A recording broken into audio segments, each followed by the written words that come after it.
நண்பர்களே, இன்றைக்கு உங்களோடு கூட ஒரு முக்கியமான காரியத்தை நான் பகிர்ந்து கொள்ள ஆசைப்படுறேன்.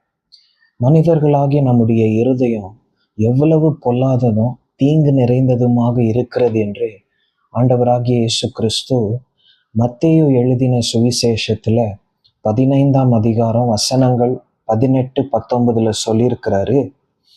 வாயிலிருந்து புறப்படுகிறவைகள் இருதயத்திலிருந்து புறப்பட்டு வரும், அவைகளே மனுஷனை தீட்டுப்படுத்தும்.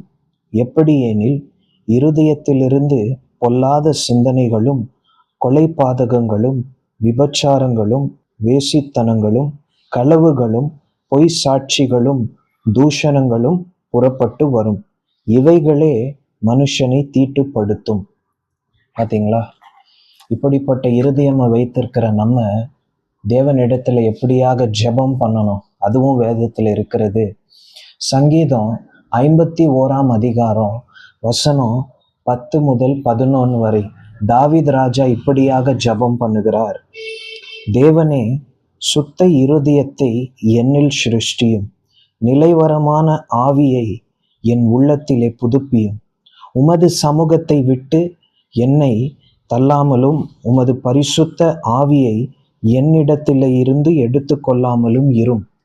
இப்படியாக நம்ம ஜெபம் பண்ண போல தீட்டுப்பட்ட இருதயம் இயேசு கிறிஸ்துவின் இரத்தத்தினால கழுவப்பட்டு புது இருதயமா மாறும். நம்ம கனித்தர மரமாக அவருக்கு மாறும்.